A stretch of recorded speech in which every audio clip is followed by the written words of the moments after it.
Guys, what's going on? Tuesday night, 8 p.m. on the East Coast is Proper Royals.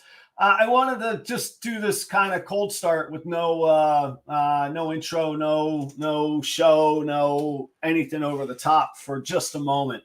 I'm sure most of y'all know, and there's a whole lot of you that are in it with me. There's a hurricane coming our way, and I'm pretty fortunate. I'm in North Florida. My update is I'm going to be fine. They're calling for 12 to 14 inches of rain in my area. And my house, I've had this house for 14 years, so I've gone through several of these, and the house doesn't flood. We're going to be okay. I've got the generator and the gas. I grew up in Florida. I've been through a ton of hurricanes. This one feels different, not because I think it's sensational or like it's going to be any detrimental, any worse than any other hurricanes. It's that I know so many people in this community that are in the dead line of fire of this thing. And I've got some good friends that have been incredible to me. And the animals are the difference, and that community is the difference. So I'm really thinking of everybody tonight. I've put it on Instagram. I put it on Facebook. Anybody that needs my help in Florida or anywhere the storm affects, but primarily Florida, I'll be able to make time by the weekend. By the time this passes, I'll make time. I got the truck. I got the generator. I got chainsaws. I got a 6-pack. I got a hug. I got all of that stuff.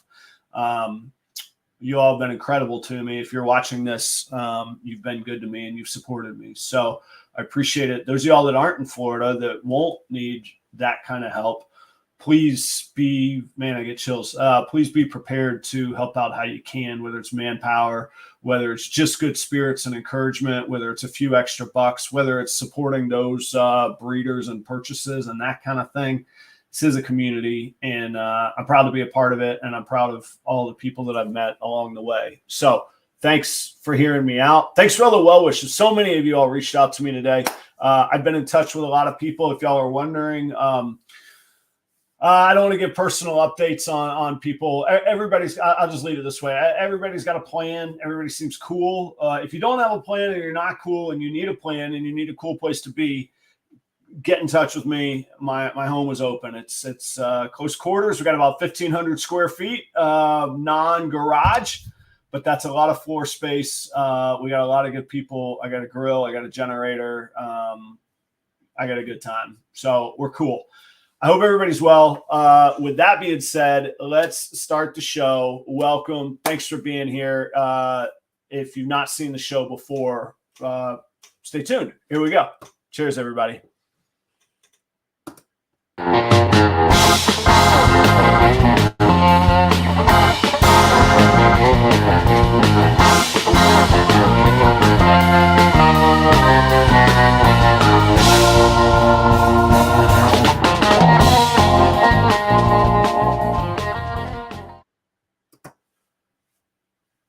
Look at that. I hit the wrong button.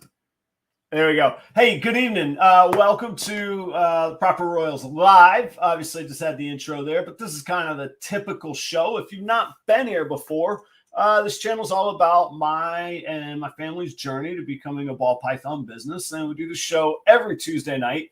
We always talk about snakes. We stay on topics of snakes. Tonight's a little bit different. Usually I have a guest, and I do have a guest tonight. We're going to talk about that guest in just a second. But I usually focus on the guests. What can we learn from them? What experiences can they share? We kind of make it a showcase about the guest. Tonight, we're going to talk about my pairings for 2023. It's breeding season. I was going to say it's right around the corner, but if you're safe in a hurricane in Florida, we call that just breeding season. That's just what it is, man. So I have already gotten some pairings physical pairings underway, but I got 20 females, and usually I do a video on YouTube about the pairings, but I thought it'd be fun to involve you all in the pairings and also bring a good friend and a good mentor, somebody who's been excellent to me in this hobby, Chris Shelley at B&S Reptilia. And we're going to talk about Chris for just a minute. First, on a personal note, he's been outstanding to me, really supportive for really over a year now, one of the very early supporters of the show. Got to hang out with him in person with Terry from Keys Constrictors. And that was just Thursday, man. That was only like 5 days ago. So much has happened in 5 days, man. A hurricane and blah, blah, blah, life, But it was good to hang out in person. Chris has been real good to me. So Chris is going to be like the commentator, and he's going to bounce ideas off me. I'm going to bounce ideas off of him for the pairings. You guys will be in the chat. I got to run.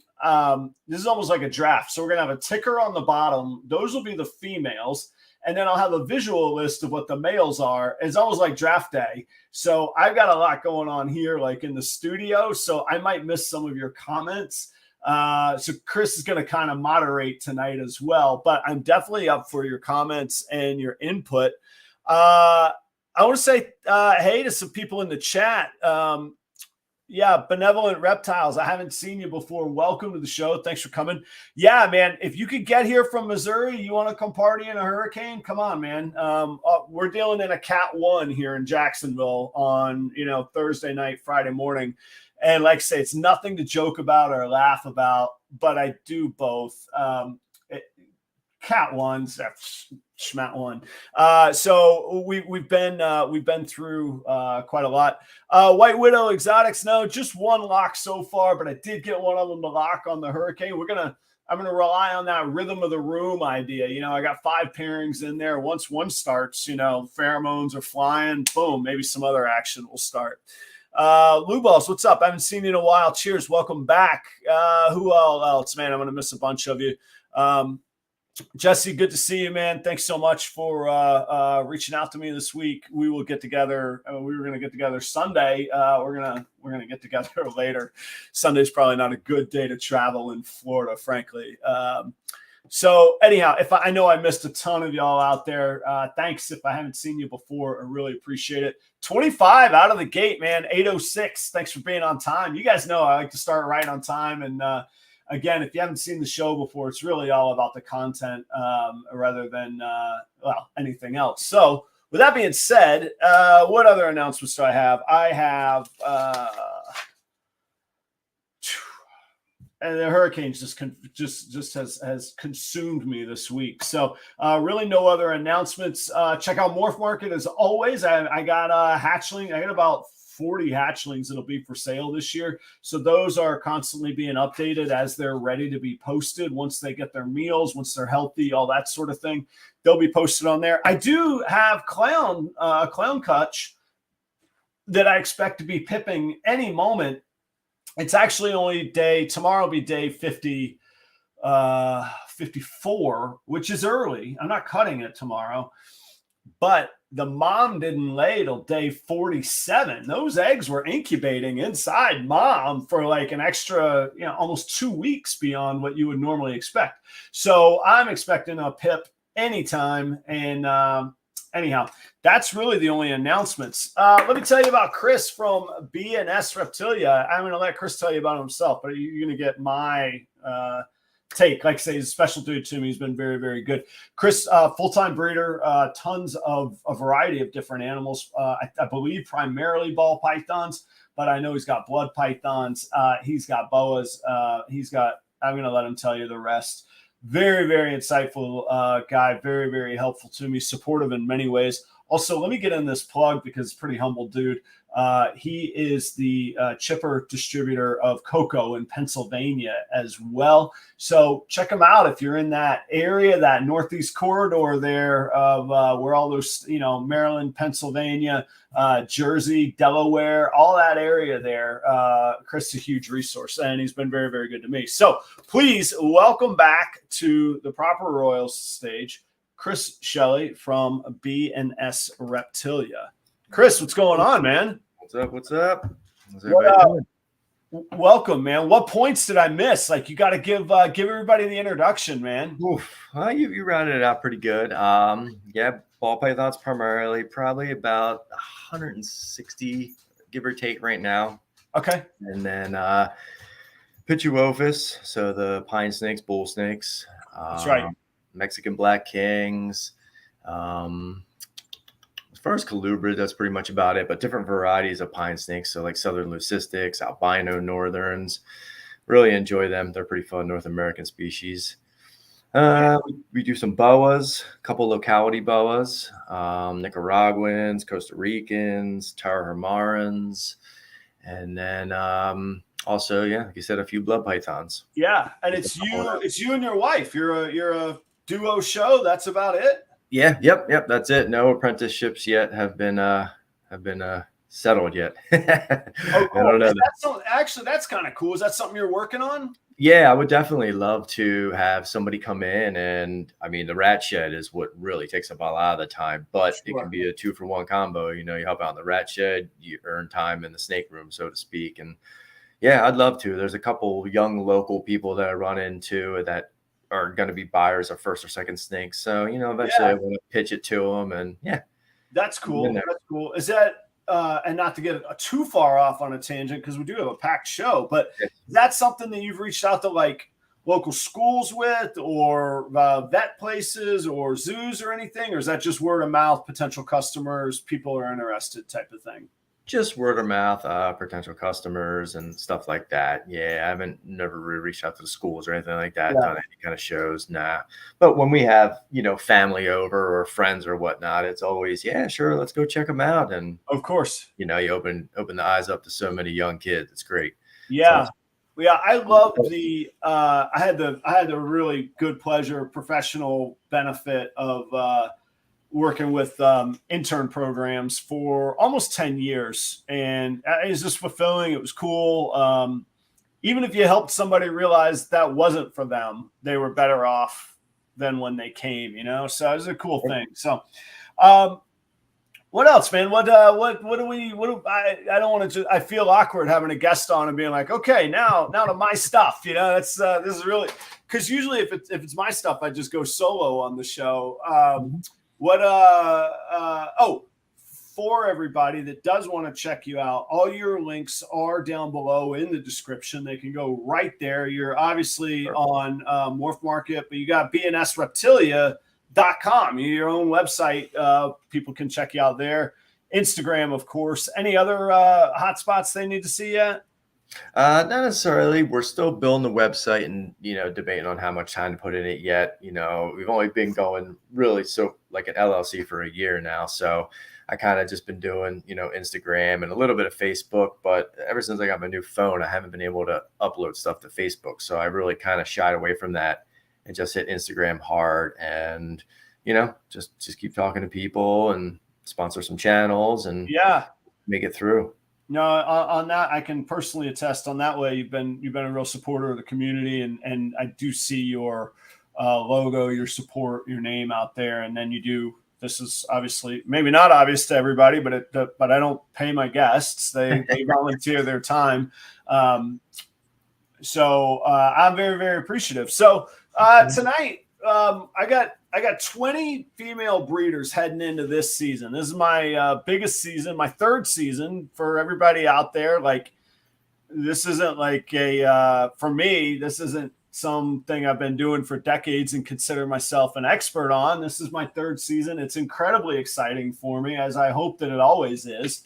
But it certainly is for now. I haven't like burnt out on the ball pythons or anything that way. So, a couple of my goals, or not even one of them's a ground rule, but otherwise my goals are basically, I don't want any possible hets unless it's the second or the third het. So I want 100% something.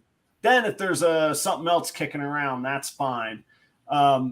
Both from a breeding standpoint, but from a financial standpoint, this world of 50% possible and 66% possible, man, what it ends up doing is you, as a seller, I find I end up selling things at the price of just what it would be without that, because you can't guarantee it's there. So short of a brand new gene that you know, short of a acid possible het clown kind of thing, you're really not, I can't capitalize on that. Plus I can't rely on it to raise up the animal for 2-3 years. What are you going to say, Chris? Jump in. Let's keep in mind that I believe lavender pied clown, candy toffee. What else? That might be it. I'm missing something. Yellow belly. Those are all published DNA. So if you have hatchlings that are 50% and you have that recessive, after the first shed, probably the second shed, you can send in and then make your decision a lot wiser. If you're looking at 100% het, 50%, that 50% might be 100.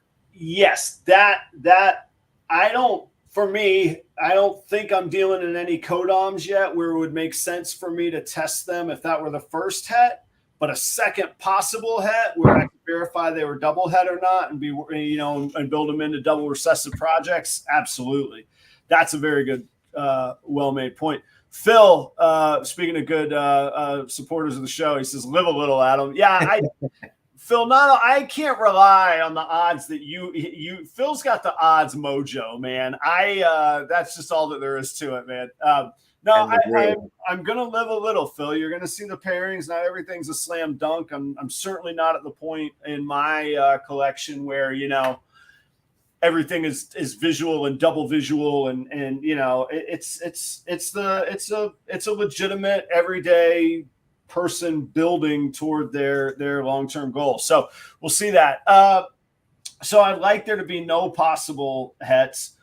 By and large, there's a couple exceptions, like a couple of them that'll pay the bills, but by and large, I want to be working towards things that I'm going to use so that I can have holdbacks, and then the excess I would have revenue from. And in that light, I've actually got 3. Is it 3 or 2? I want to say 3. 2 for sure. I'm confusing myself. There's only so many things I can memorize on 20 snakes. 2 for sure, and they are listed for sale. That I don't really have any plans for, so I don't think I'm going to breed them. But if you guys think of something and me go, wow, I missed it, then they won't be for sale, and I will keep them. So if you're interested, go check out my morph market and get there before we go with this pairing. Lastly, this is more of a long-term goal. It's nice to hear. I don't know how realistic it is, and I don't want to put anybody on the spot, some of the longer-term breeders. But, you hear the full-time breeders say, your goal and your pairing should be $5,000 a clutch. I'm not anywhere near that on most of these, but there's a couple. And I'm like, okay, so there's another little hurdle, little benchmark, little step closer to the big picture. And 5,000 is a nice round number, but the fact is the time and effort it takes per clutch, it's sort of how the overhead versus the return on overhead seems to work out. Plus, you live a pretty nice life and you get a little extra cash that way too. So I'm not quite there, but I am like, could I maybe possibly? So, all right. Let's get to it. I'm going to put the males on the screen, and then the each female we're talking about will tick by. So let me see here. I'm going to hit some buttons that I might not get right. Let me see. Oh, I got it right. No, I didn't. Halfway. Oh, wait. Yes, I did get it right. There we go. All right. So that's Chris above me from B&S Reptilia. Watch this. Hang on. I got a cool thing here real fast. Let's start the draft. Boom, right there. Look at that. You see the top right there. That you come on the show, sometimes you get your logo up there. Usually people got to pay for that, I like it. All right. So full transparency, like I was saying earlier, if you're just joining, I can't see the comments when I'm working the tickers. So the tickers are where the females are going to be listed. So if I miss your comment, bear with me.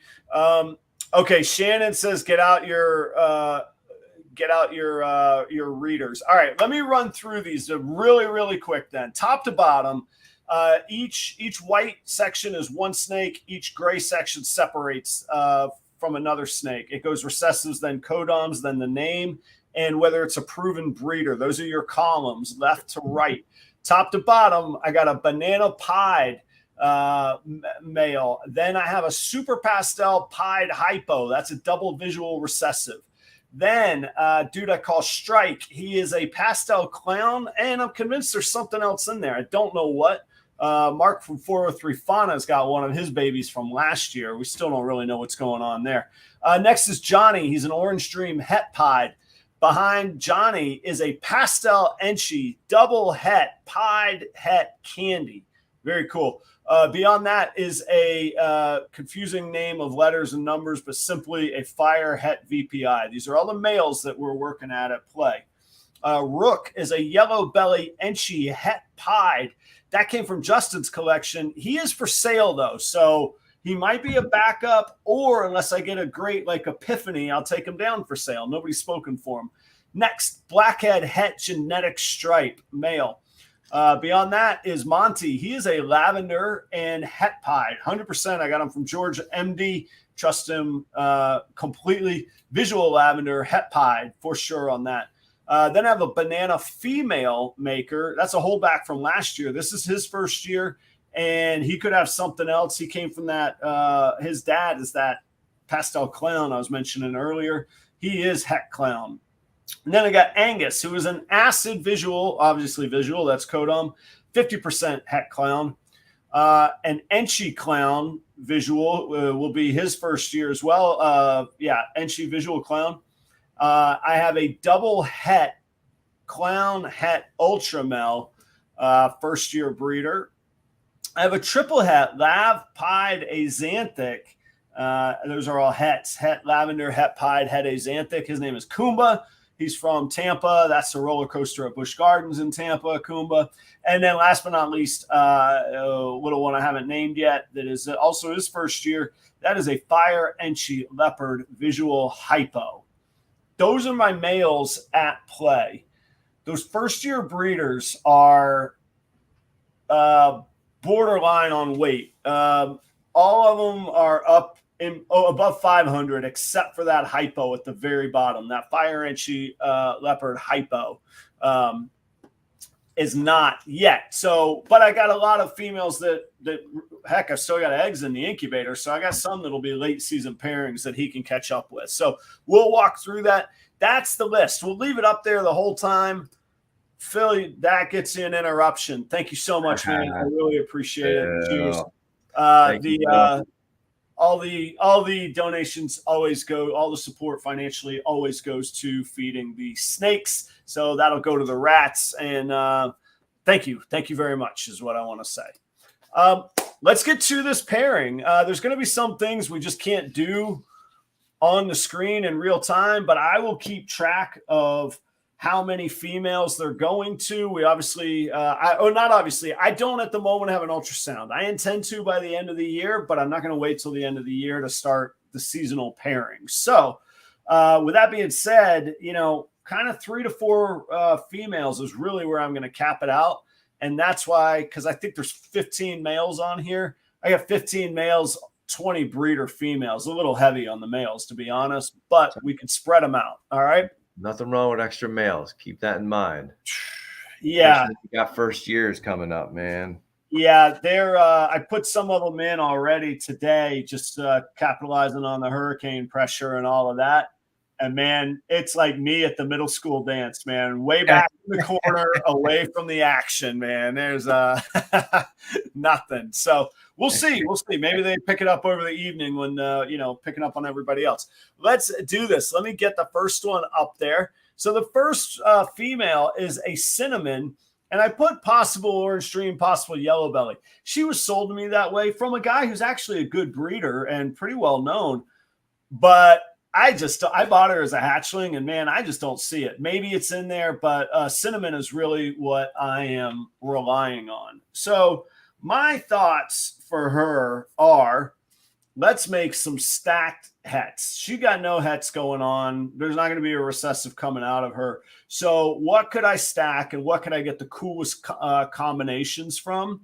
And I thought I would give her a shot with that first year hypo with the fire Enchi and leopard. Fire Enchi leopard with cinnamon possibilities would be pretty cool, I thought.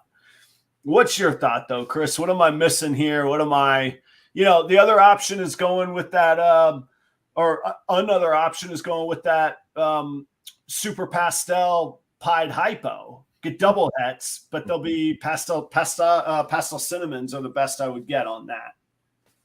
Yeah, pretty much read my mind. What's her weight? Do you think is she proven? She's not proven. She was 1,500 this time last year. She did not go for me last year. So she's got the weight. She's probably 17, 18, 1,900, somewhere in there, maybe more, but she's there. She's not borderline. All right. So you're going to have to keep a close eye on her. If you can get your hands on an ultrasound, see where she's at come January, and then see where your hypo boy's up to. That's going to give you your best variety. Oh, neat. And sorry, one update on that topic. My apologies for interrupting.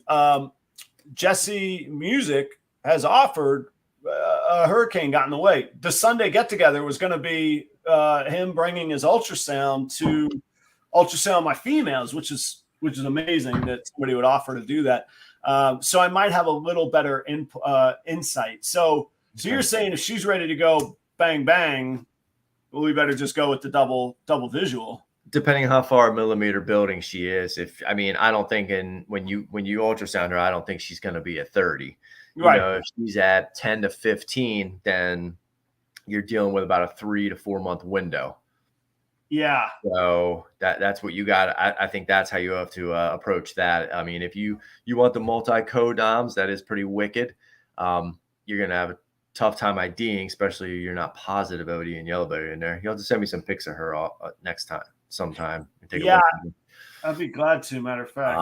And everything's going to be 100% head hypo, but if he's not up to bat, since he is a first year male and he is your smallest male, I like the pied hypo super pastel.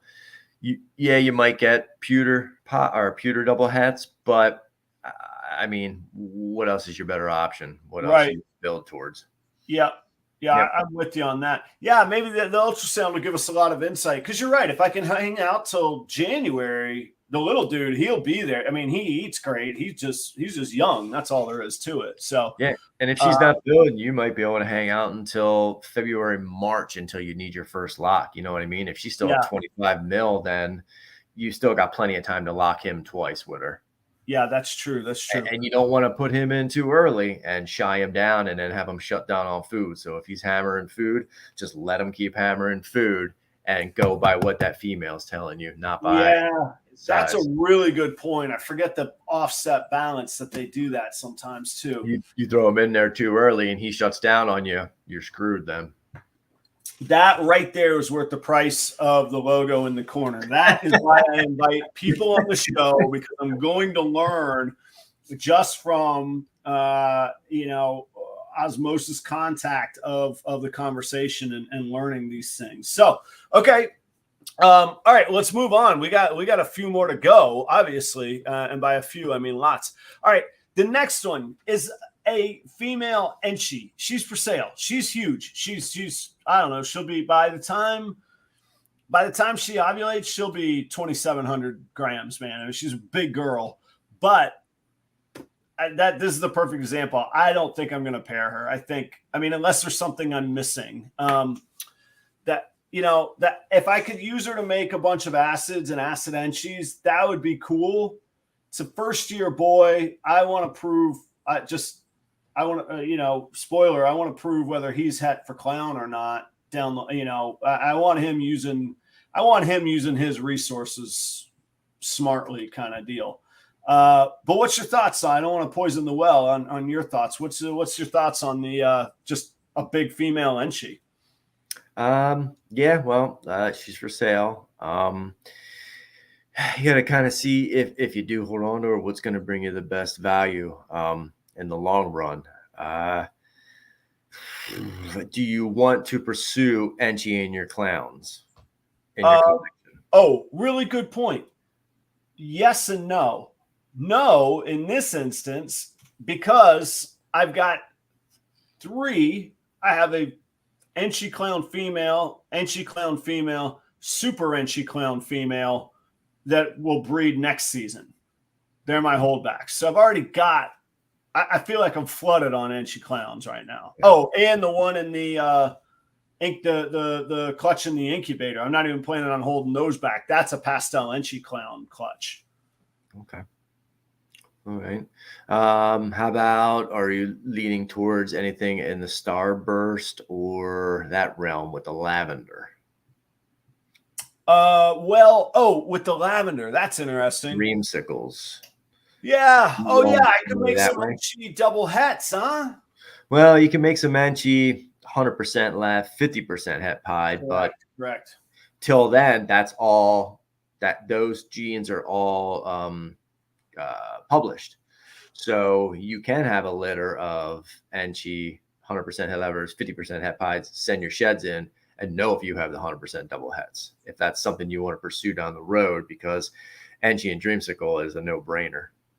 Yeah, you're right, because the orange. Yeah, I mean, that is. So, all right, you know what? That's a pretty good idea. Now, I think I'm gonna stick with the sale. Like, if she doesn't sell and that first year boy lavender het pied turns into just kind of a banger of a breeder, then boom, I'll give him the shot if I still got her.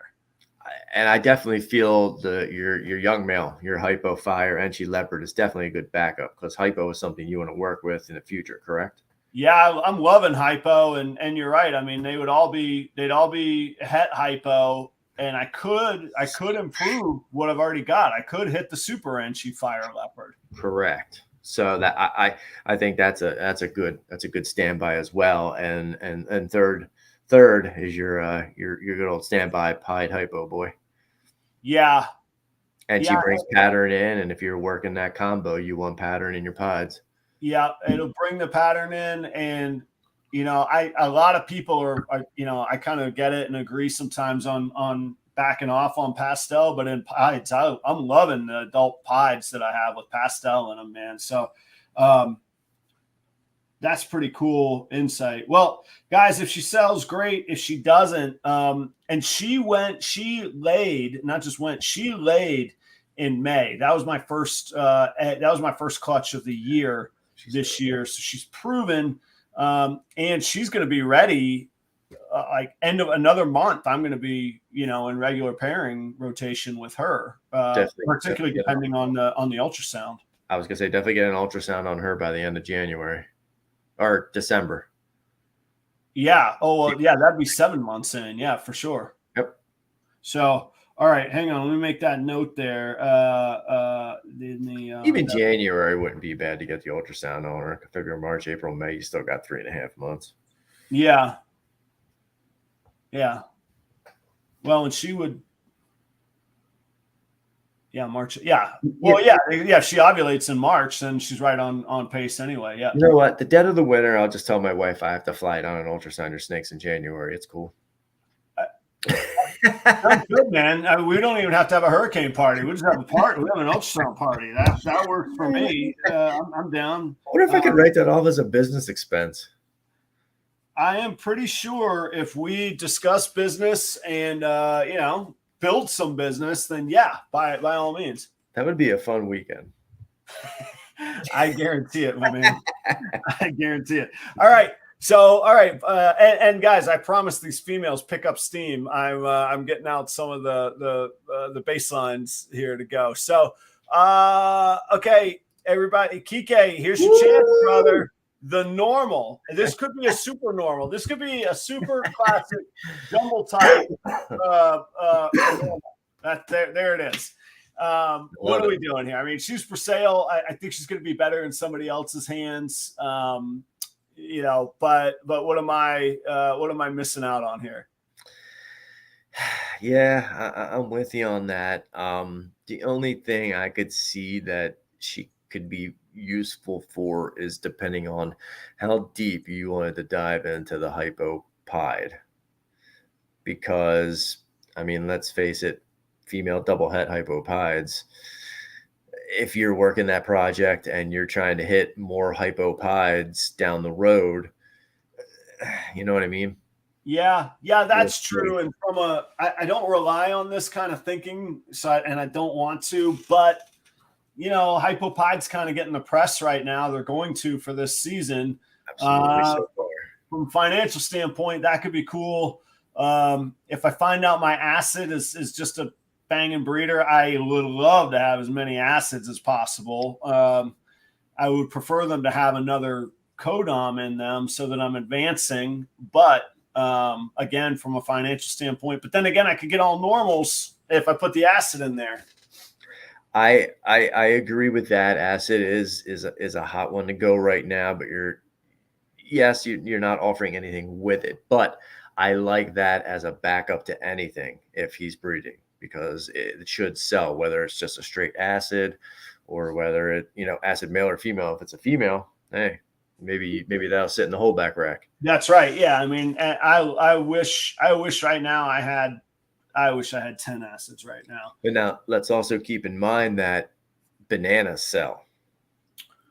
So in a fallback situation, if you throw one of your bananas to that normal, it's basically a money maker clutch, so to speak. No, you're not hitting your $5,000. No, you're not getting rich, but you are paying some bills. Bananas sell. Yeah. Yeah. So, and they are hepide too. Correct. So if you're looking for a clutch to generate income, you want to generate some income with that clutch, or do you want to create a clutch of holdbacks? Yeah. And that's the question. Or do I want to generate a clutch at all? Not that I think the other 18 are all going to go, but as I've said a number of times, as somebody at my stage jumps up in clutches each year, it is a new learning curve of responsibility and work, man. I mean, the 2 last year kicked my butt. The 6 this year, I'm right in the thick of like, man, I got a lot going on. And then I have these babies every day kind of thing, I fed for 5.5 hours today. Yeah, exactly. Like right now I'm starting my days at 7 a.m. And I mean, it's 8:30 and I'm doing a show, and that's cool. And I love it. But all of that is work, and it's all got to get done.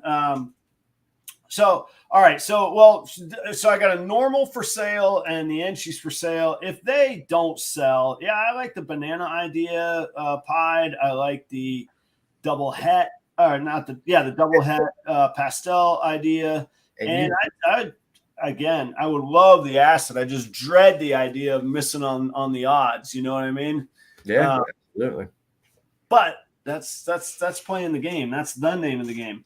All right, let's get on to some more exciting animals rather than breeding normals. Hey, they're breeder females. They are. And that's the other thing. Like, I wonder, maybe I just sit on her. Maybe I don't breed her and she doesn't sell.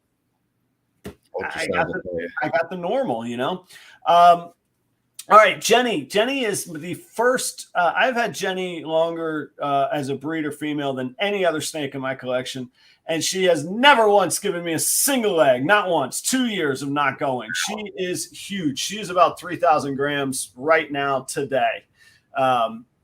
So she is a pastel het cryptic, and so I love the Krypton idea. My thought is to get her with the pastel visual clown. And he is a good proven breeder as well. He's a big boy. Yeah, I like that as your first go-to. Definitely, since he's a bigger boy, he's a little more mature, and she hasn't been going for you. Maybe he'll put the smack down on her.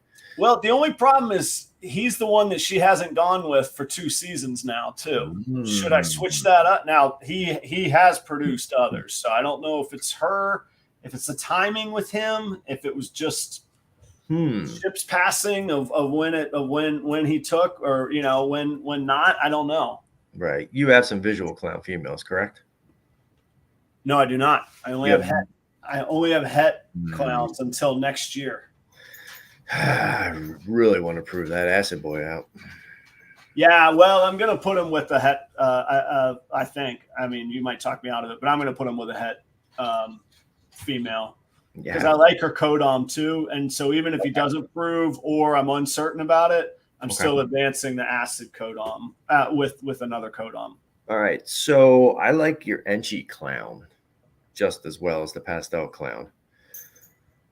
Oh yeah, the young buck. Yeah, so I think both in and switch them off. See what hits. I think he should be first in rotation, depending on what she's doing. Once again, get that ultrasound on her in January or whatnot. Compared to she never went, so get it on her in January or when Jesse comes up. If he's up to size, get him in there. He is the Enchi clown. He's at size now, whether he knows what he's doing or not. But he's good on size. And sorry, so you would say the Enchi clown first priority or second priority? My personal preference is first priority because pastel Enchi clowns are beautiful. They're prettier than a super pastel clown, in my opinion. Yeah, well, these would be Kryptons. She's het cryptic instead of het clown. Oh, okay. All right. So then, all right. So half would be Kryptons, right. half would be het clown. Okay. Pastel Enchi Kryptons don't sound bad to me either, though. I mean, that could definitely be a possibility. I don't know. I just like that better than the just the super pastel, but it depends on how prominent is that plus gene in that clown. Is that something you really want to pursue? And I want to know. I'm not going to put a breeding program around pursuing it, but I'm curious, man. And not to sidetrack the whole thing, I wasn't sure if it was him or if it was the mom that was throwing that weird thing. But this year, the mom I bred to a super Mojave, and I got no surprises. Everything was either Mojave or banana Mojave. As a matter of fact, the only surprise I got is that they were all hypo. So now I'm wondering if she's het hypo or if she's actually visual hypo as a banana. That would be hard to identify for me. Right. Well, okay. Well, yeah. So best thing to do in my opinion is maybe then if you want to try to isolate that, maybe take that pastel clown to that big normal female. Yeah. I could. That or another recessive. Yeah. Okay. Yeah. We'll have to see what's going on there. Speedsmore's good question. What is size for a male you're ready to put to work? For myself, I like to aim for 600 grams. I've heard stories of much smaller, but 600 is myself. What about yourself, Chris? If he's eating solid and I'm pretty confident with him, and one or two females that I really want to get him into, I'll go for 6, but leave that with discretion that, he keep an eye on him. If he skips a meal, shelf him. Yeah. If he goes 3 months without eating, that's going to put a hurting on him and a scare on you, especially if he's a high dollar male. Yeah, that's true. I might have to back off some of this. Yeah, you're exactly right. Shannon, try to do a backup for each one. Yeah, which I do have enough, kind of stud worthy, of the title males to go around just fine. Shannon says, I have a Krypton male with no females. Shannon, I'd do some work. I know Shannon pretty well. I would do some work with you on that, possibly. Adam's got 2 for sale. What's that? Yeah, that's got 2 for sale. Oh well, even if he could stay the owner. We could do a buddy system kind of thing. Like I said, I know Shannon pretty well. Yeah, Shannon, send me some details. I don't know what size he is. Is he a hatchling? Is he up to size? All that kind of thing. That's interesting. I would like to make up some ground on some Kryptons and a visual one. Visual one would give me all Kryptons or cryptics, but I wouldn't know the difference, I believe. Is that still the thing? Yeah, it still confuses me a little. I got to listen to Billy's video again. Rip on it. Yeah. All right. Well, so that was, let's see, that's the pastel het cryptic. So yeah, I got the young buck and I got the old stud. So I'm going to get going with those. We'll see what happens. Yeah, Shannon, send me some details, man. I'm intrigued. All right. Next up, you'll see I have fun naming some of these. This girl's name is Hellcat Maggie from the Gangs of New York. If you're into that movie, she is an Enchi het clown. And spoiler, her sister is Battle Annie, who is also an Enchi het clown. They're both proven. They're both big girls. They'll be 2022 and change here in the next month, kind of thing. So what do you like on those? Well, once again, down the road, it could maybe figure out what's going on with that pastel plus. Yeah, each one of them. Yeah, my thought. is exactly along those lines. And actually, my thought is exactly what we were just talking about with that pastel het cryptic. Mm-hmm. Put the Enchi visual clown to work and put the pastel clown visual to work, and kind of see what takes, monitor who's eating when, what the timing's like. Those are kind of the two clown options, really, unless I'm just going to go. I mean, I don't want to put, like I said, I'd like to stay away from possible hets, and I don't think Enchi's a big enough demand to make double het, pied, hypo, pastel Enchi's possible het clowns.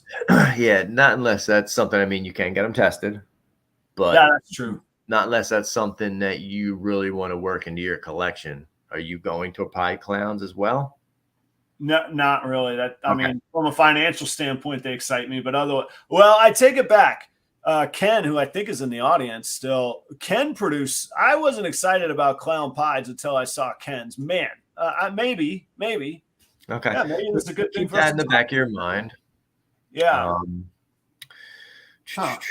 I was also. I'd like to see that acid go to a het clown, and I think acid Enchis are amazing. Yeah, so that is a possibility. I have a pinstripe het clown, which is the next girl. There, let's just take the whole clown project here in one look. Her name's Amelie. Now, she's a first-year breeder, and she's a bit on the small side. She's around 1,200 grams right now. So my thought was get the acid with her. If either I miss on the het-to-het or he's not het, at least I could aim for acid pinstripes, which I really like as well. My only concern with that is she's a first-time breeder. She might not go. And he's a young male, and you don't want to waste all his time on her. But also, she's going to give you she's going to give you a smaller clutch than your bigger Enchi girls. Yeah, you're right. And at this point, you want odds with your codom. You want to get that acid in as many of them babies as you can. So you want the bigger clutch, whether or not it's 1 egg or 3 eggs. Yeah. So that's a possibility. Yeah, you do want those odds. That's interesting. Once again, I think your primary should be with those Enchis. But if he's like Ron Jeremy, when you throw him in the tub, then he can get all 3 of them, or, depending on how deep you want to take that acid, because you got to remember you didn't prove them out yet either. Well, that's the thing. So I want some clowns, and I like the clowns. So yeah, I wouldn't want to waste the, and there again, I'd be back to 50% hets as well. But can be tested. It could be. I don't know that entry-level clowns financially are worth testing the hets for, possibly, but And then it also depends on how much you want to work that acid, boy. Like, what other recessives do you have that you are going to want to put him to? Yeah, I have some other ideas. So, okay, let's let that marinate for a minute. We'll either revisit it or it'll just kind of stay in the stew. I mean, I've got 2 other slots for him that I've already, one first priority, one second priority slot that I've already pegged him to as well. Okay. That might be pretty exciting, where you go, you know what, Adam, wait till next year when you got a visual clown female, and then, because you got good enough stuff going. Let's see what's up here. Well, you want to try to prove him out this year if you can. Yes, most certainly. Yeah. I absolutely do, because that's a year of planning that, man, you say Ron Jeremy one time, just the crowd goes wild. Jeez. Okay. This is as close to rock and roll life as I've ever lived. The first time I went to LA, I'm out on the Sunset Strip, and I'm like, I got to go there. I go to the Whiskey A Go-Go. I stop into the Viper Room, and then I hear that, our hostess that was there, that was hosting my buddy and I, she goes, all those places are cool, but where the rock and roll guys hang out is the Rainbow Bar and Grill. And I was like, I never heard of the Rainbow, but let me go check it out. And she's like, you never heard of it? I was like, no. And she's like, man, that's the last place Chris Farley dined before he died. Slash has his own booth there. That's where Roger Maris took man, I can't even think of her name. The blonde, happy birthday, Mr. President. Marilyn Monroe. Yeah, that's where he took Marilyn Monroe on a date. And she goes, oh, and Lemmy from Motorhead, he's got his own Miss Pac-Man game there. That's his game to play. And I'm like, well, hell, let's go to the Rainbow. Sure enough, there is Lemmy sitting at the bar playing, and he's wearing a leather vest and leather pants and nothing else, and he stinks. Oh my gosh! And I'm like, that's effing Lemmy. And so I go to the bartender, and she sees me geeking out, and she goes, "Don't speak to Lemmy. Not what do you want to drink? Not hey, how's it going? Don't speak to Lemmy." Okay, can I get a drink? If you don't speak to Lemmy. Okay, deal. I won't speak to Lemmy. She's like, I will throw you out. I see the look in your eye. I was like, okay, cool. So our buddy, we hang out, and it's this like cavernous building. It's 3-4 stories high, and there's little booths all over the place. Anyhow, we're walking out, and who's in the very first booth as the doors we're walking out? There is Ron Jeremy himself in the booth with one of his it was a guy, but one of his male colleagues. And I was like, that guy looks oddly familiar too. I was like, and I'm out of here. I've had enough of tonight. This is a weird scene. So I met him at a convention in Atlantic City. Did you? Got a signed poster of him in a robe with a glass of champagne, just looking all nasty. Signed it for me. Good times. You know, he might still be. He was in prison, man. Oh jeez. Well, yeah, if you like Google Ron Jeremy prison, I think he might still be there. He I don't know if he's been accused or convicted or what of some pretty awful stuff. But anyway, back to the topic at hand. This being a good family show, as I promised. What you need to I was looking in the chats. Rob made a great thing. Wasn't even thinking about it. Just thinking about pairing them. But you need to get his skin out to Seidel and see if you can test the clown. Well, yeah, that's true. And then I could pay for the or pay for the option. They have the clown option, right? Yeah, I'm not sure if it's live yet, but yeah, on Morph Market you'll be able to. Yeah, that's a good point on the test. That should be ASAP. Yeah, because that would make financial sense to have him tested. Exactly. Well worth the $50. Good call, Rob. Yeah, that is a good one there. All right, who's next?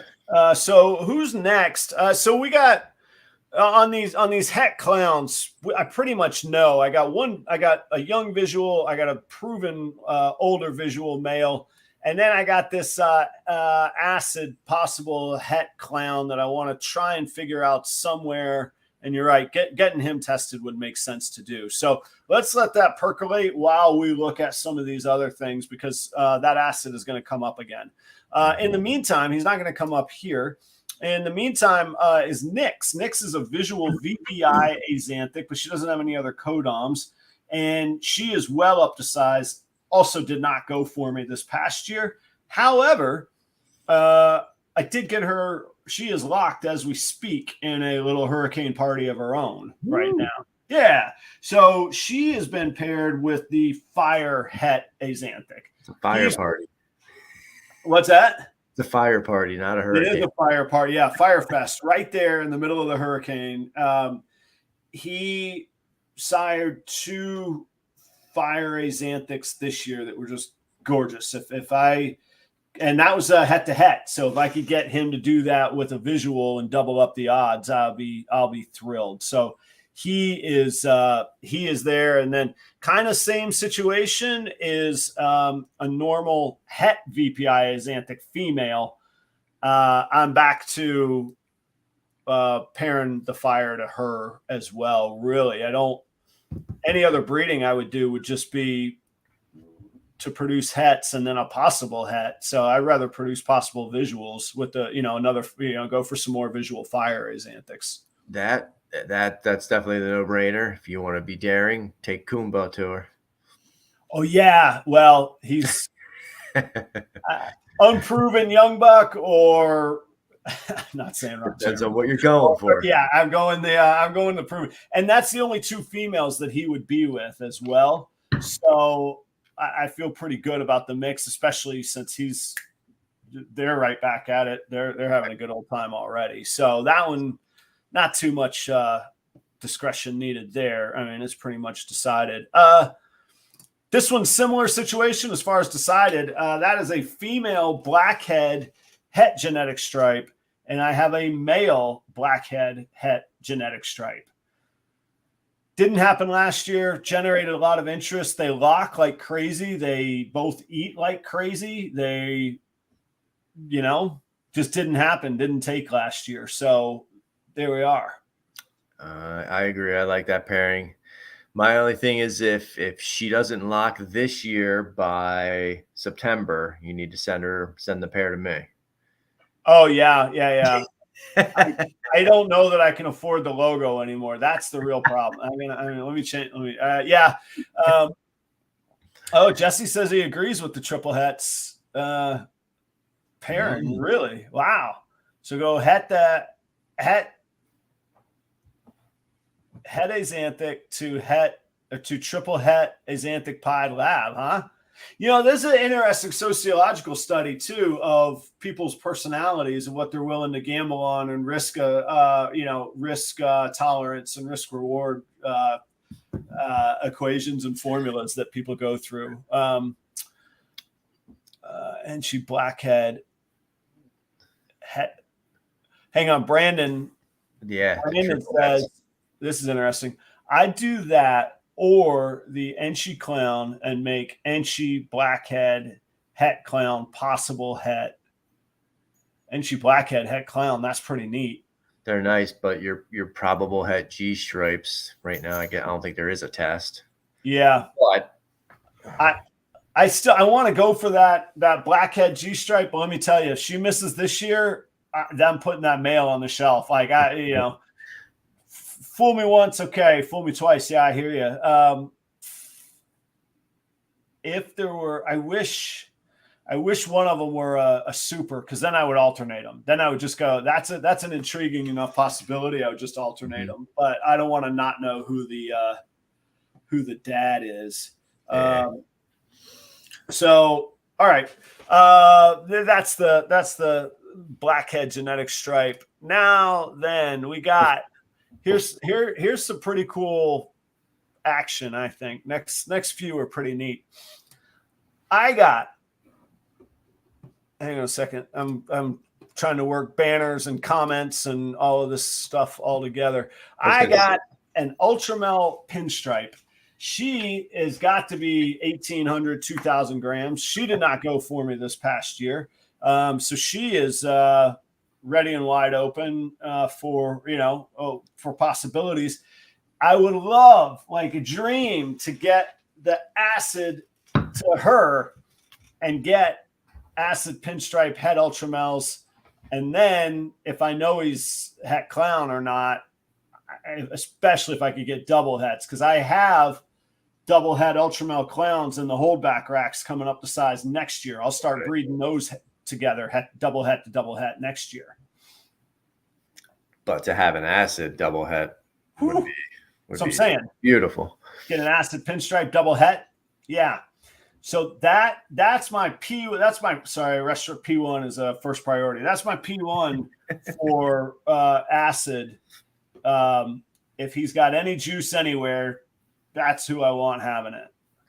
I like that because that's where you want to take that project. So that's what makes sense with that breeding there. But there's tons of double hets you can make. I mean, the sky's the limit. You can make triples.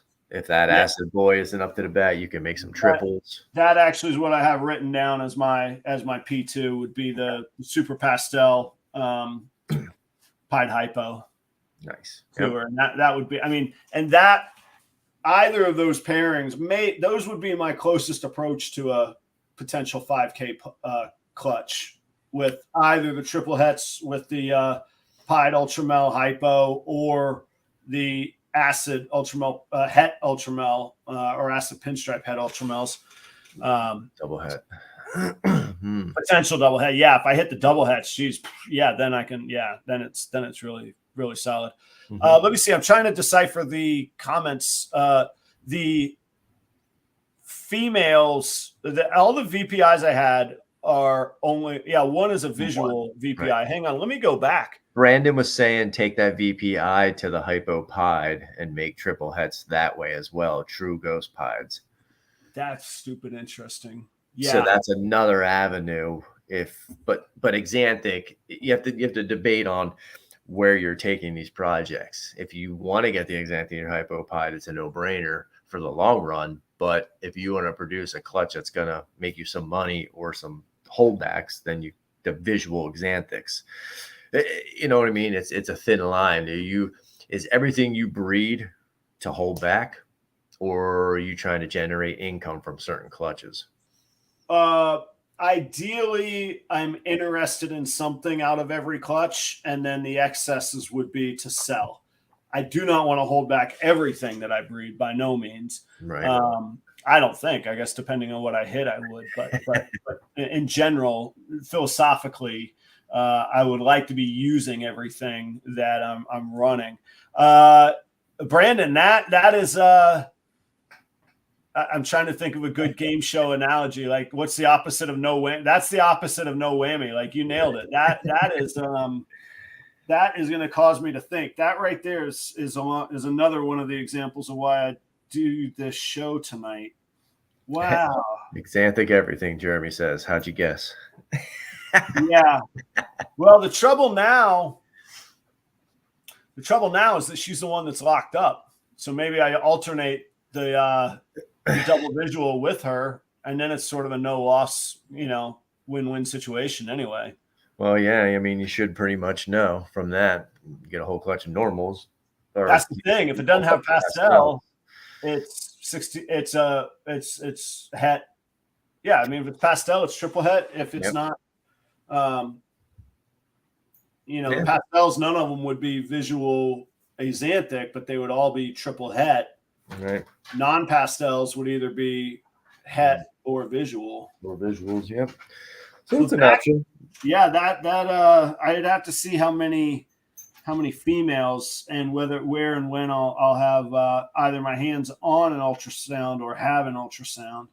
I gotta make that note on that. That is neat, Brandon. I jumped to it's that scene from Office Space. It's a jump to conclusions board. I jumped to conclusions on that one. All right. Super pastel. Yeah. I'm glad I went back to decipher the comments. Yeah, but Brandon, yeah, exactly. Every baby would be pastel. I don't have the worry of wondering what I'm dealing with. I'll know. Absolutely. Interesting. I am intrigued, particularly from a double and triple recessive standpoint. And I haven't been in a breeding for very long, relatively speaking, but even I have found that 2 to 3 years goes by very, very quickly. It's not that long to wait. These things come around pretty quick. As you get older, it gets quicker. Yeah, you got that right, brother. Yeah. Spent some knockouts in the first round, man. All right, Ultramel pinstripe. Okay, so if the acid doesn't go, I've got the triple het producing potential with the Ultramel pinstripe too. Yeah, same thing. Yeah, same thing. Man, just when I thought I had it all sorted out. All right, now you guys can't just to every one of my visuals go, we'll put the double visual to it and make triple het. Like that I need more insight than that. Okay, folks, this is where we're getting to the thick of it. All right. I need a little something more than that. Here we go. Well, think about it. At minimum, if you do the triple hets, at minimum, you're keeping 1.3, 1.2. Yeah. Well, so that's 6 babies and 2 clutches right there. So you got to think about that too. That's exactly. Not just one. Not one holdback from the clutch, 3. Oh, yeah, at minimum. Yeah, probably more like 4 or 5, because then I'm going to get dreaming and I get, obsessive about things. All right, next up is a visual candy. So I, full transparency, sourced a very specific male to put with her, and that is the Pastel Enchi Het Pied Het Candy. Nice. I want to get visual candies. I don't want to wait another 2 years for one of her offspring het boys to grow up, or triple het boys to grow up. And that Pastel Enchi Het Pied Het Candy is one of Ozzy's old breeders. And he's a good looking snake, especially for Pastel Enchi. I know everybody rolls their eyes at Pastel Enchi. He's a good looking snake. Ooh. So I'm kind of settled on that one. Let's just say that he doesn't go, or there's something. And he's huge. He looks like a female, and he's big. That is a big male, man. Usually, when you put them together, you're like, what's that monster snake with that little one? And it's like the big female. Like, he makes her look that way, and she's 2,000 grams, man. Like, he's a stud, man. Beast. So, yeah, he's a beast. But let's say something comes up and it just ain't working. I don't have any other candy anywhere. So it would have to be a double or a triple. Now, one of the, I tell you what, an Enchi candy clown project would be pretty sexy, really. Because I think the Enchi and the clown would be, and the candy would be amazing. Yep. I think that's your number 2 male there. Enchi clown. God, if I don't do that this year, which I'm probably not, but I should do that next year. I'm just envisioning what a candy Enchi clown would look like with those clean sides and just the drips over the top, man. You know what I made this year? What'd you make? Enchi het toffee clown G-strips. Visual G-stripes too? No, visual Enchi triple hets. Triples. Wow. I did not know that. Yeah. Okay. So you're on your way too, man. What the heck? Some building blocks. Yeah, no kidding. I think that Enchi clown, and then if that don't work out, once again, you got that pied hypo boy. He's gonna be tired. No. Well, I'm gonna run the het candy to her first, and then the visual, then that Enchi clown would be second. So I think I'm in the clear. That's a neat future project, though, man. I like that. Enchi clown candy. I wonder if Charlie's got any clown candy stuff working. I don't know if he's got dreamsicles and he's got the genetic stripe clowns, but I don't know if he's got candy or toffee in it. Yeah. I don't know either. I love when Brandon says he's quietly working something. That's like, that's going to be pretty stellar. Whatever it is, I'm sure. Quietly working, yes. All right, next one. Pumpkin. She is a visual ghost. Again, no codoms, visual ghost. Where do I have her on the list? Yeah, I got a few different ideas for her. What would I'm going to leave this one wide open because I'm not married to him. Matter of fact, on my spreadsheet, what you can't see is she is one of the few that's highlighted in yellow because I'm not sure. There's so many ways I could go with her. So let's talk through them. What do you think? There is. I mean, well, start at the top. You could always, you're working hypopides. So I don't know how much you want banana and your hypopides. I kind of want banana out of my hypos. That's hard for me to see. It's hard to sell and separate at the moment. Maybe down the line. Maybe I just need more skills. I'm not sure, but I'm shy on the banana part. I agree. No, I agree. Super pastel pied hypo. I mean, you're doing all hypos 100%. All pastel hypos 100% het pied. Yeah, and that would give me, because I'll have. We haven't even gotten to the pied project section of the females yet, which actually will finish it off. We've got I say a handful. We got 6 or 7 more to go, but 3 of them are identical quick. So, so we're doing all right on the timing. We didn't get to the pied part. I think one of the pied pairings will be, maybe not. Yeah, I think one of the pied pairings will be visual pieds het hypo. Okay. Result. So then if I got some visual hypos, hapides, yeah, I got pretty, I'm helping the odds way, right along. Short take it a couple of different ways with that guy. Yeah, just short of, yeah. And that's the thing. We're starting to rack up a list of females that without an ultrasound is going to be real tough for that guy. The good thing is he's a proven breeder. So he's proven and he's big. Yes, that's good. Yeah. I just need to probably work on my timing a little bit. So I'm probably, double het clown hypos wouldn't be that bad. I think there's more exciting things to do than another round of double hets. The other thing too is, as much as I love double hets and triple hets, and I don't know that hypo is what I want to focus on those. I think I would go, I like the ultramels, I like clowns, pods, lavender, candy. I probably got all those in front of hypo. Hypo's sort of the glaze on top, I think, at the very end of the day versus the priority at the moment. I just happen to have cool hypo stuff at the, as a larger percentage of my collection right now. Yep. I say for holdbacks, definitely that would be a good one. And then, like you said, if you're not really thinking about the hypo clown project too much, then it's not worth making a Enchi or pastel double hets. Oh yeah, Charlie is in the audience. There he is. Yeah. Very cool. He's got candy and clown working next year. Charlie does? Yeah, no G stripe yet. Yeah.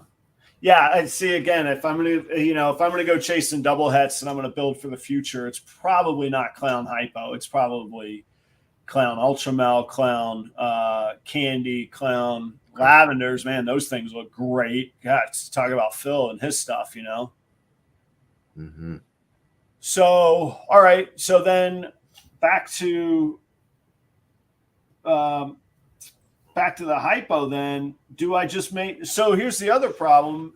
Do I want to make more like dependable males? Do I just try her with that young male down there at the bottom, the fire Enchi leopard, and just they'll all be visual clown and see what comes out and see what where I put to use or what I put to use where. But it won't be, none of them would be. I guess the only benefit is if I was ever worried about having a fire to fire, if I got an Enchi leopard hypo out of it, it'd be a little, that'd be a hedge against that. Oh wait a minute. For which female? My hypo female. Well, everything will be hypo, so it's a matter of that's pretty much. Are you gonna hold anything back from that clutch, or is that just gonna be a moneymaker then at that point? I don't know. That's what I'm saying. The only benefit I would see is if I wanted a male that didn't have fire in it. If down the line I started having too much fire and was going to produce white snakes, I could have an Enchi leopard hypo male. Well, the only other thing that you're going to have fire in is your exanthic, correct? Yes, that's correct. So, I mean, think about that. Are you going to be eventually working your exanthic into your hypo and work with true ghosts? Probably not. Sorry, one bit of context. This guy, the male fire Enchi leopard, his sister I also own, and she is a fire Enchi pastel. Hypo. Okay. So she'll be around next season. Okay. And I'm a little leery of putting those two together for fear of, white snakes kind of deal. Okay. So yeah, it could always be a possibility too. If he's up the size and you think you're going to need a male of a different, without the fire, it could always be a possibility. Yeah. So I'm not sure. The other thing is, which would be actually pretty cool, is we're back to my acid head hypos. That's a cool project. And I would work like that. I'm excited about working. Remember earlier when I said, man, I would take 10 acids right now. I think that'd be cool. That was in the back of my mind. Acid hypos are pretty fresh. Yeah. I haven't seen them, although I haven't looked for them, but I mean, I can just imagine what that would look like. And to Charlie's, to Jesse's point, how they hypo ages, man, I would be thrilled about that, Mm-hmm. So that could always be a possibility, depending on how many other girls that acid Angus, gets up to bat with. Yeah.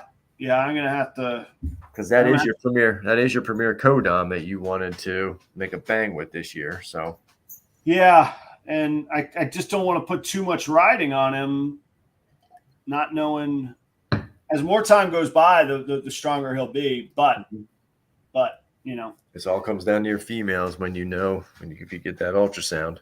yeah. Are out there, so same. I don't know what that means, Brandon. Hypoconfusions are out. Oh yeah, hypoconfusions are out there. Yeah, same thing. Confusion acid. Yeah, I got you now. Pretty bonus if he proves. Oh yeah, if he proves Het Clown, then there's some real interest. Yeah. Oh yeah. You give me a double het hypo clown acid, suddenly I'm way more interested in the hypo clown project. You know what I mean? You just added a 0 on the end of that. Yeah. You know, it's funny, and I'm working with my son right now, and anyway, I gave him a ruler yesterday for math classes. I was like, you have to draw your columns, dude. You're putting your zeros in the wrong place. Like that could be detrimental. I'm gonna draw a column and put a 0 next to me on the Het Clown part of it. Yeah. I gotta test and find out what that guy's made of. I think I'm gonna underline my notes to myself here on that one. That one has become $50 is worth it. That's gonna be worth it. Yeah, most definitely. Okay. All right. Next one then. This girl has been great. She's had surprises for me every year. I call her Banana because it's less syllables than Coral Glow. Maybe it's not. Maybe it's just because I'm lazy. I think it's the same number of syllables. Anyway, she was sold to me as Coral Glow Het Hypo, and she's the one that hatched some surprises. But I think it's back to the dad having the one, which is that pastel clown. Because this year I bred her to a Super Mojave, and I got Mojaves, Banana Mojaves. He was a Super Mojave Hypo.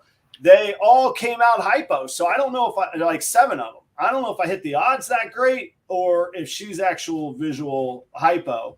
And with it being Banana, it's a little hard for me to identify on the shed and with my own eyes.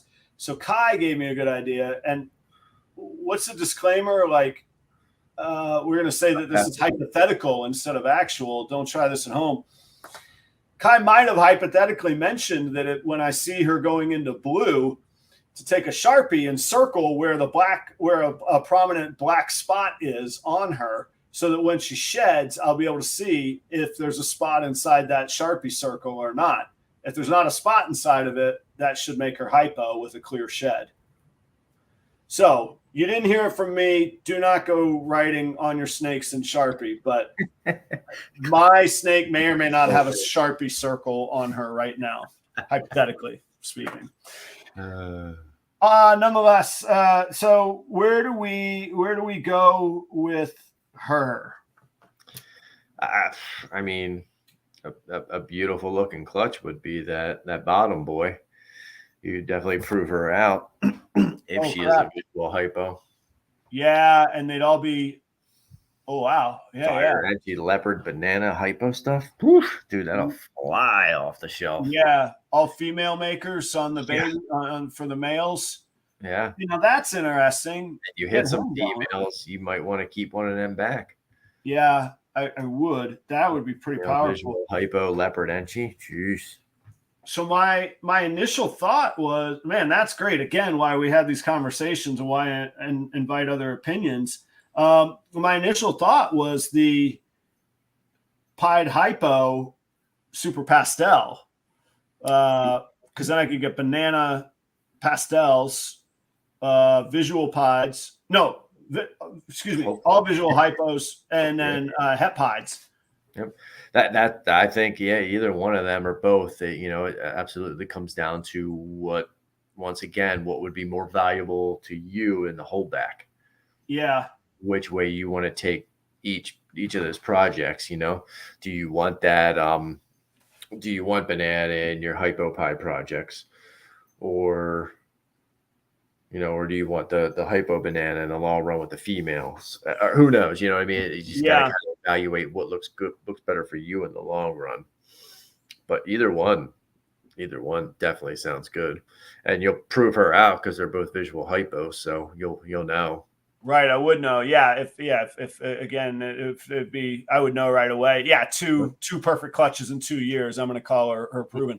Martinez Morphs, he said, yeah, you can't identify hypo in the shed. If the shed has no pattern, then it is hypo. If it has no pattern, it is hypo. If it's clear, Correct. it has. If it is hypo. I don't know if that's just I don't know if that's a typo on your part, a hypo typo on your part. But if it has no pattern, that's where I was saying on the circle part. If there's a dot inside the circle, then I would say that she's het hypo. If there's no dot inside the circle, then I'm going to call her hypo as well. What does it say?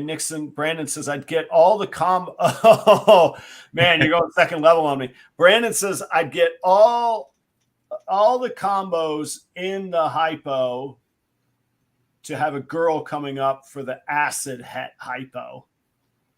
Yeah. So you get the banana, fire, enchi, leopard, potential hypo, female, females, and then slap the acid on her in 3 years. Yeah. You bred to your hypo girl.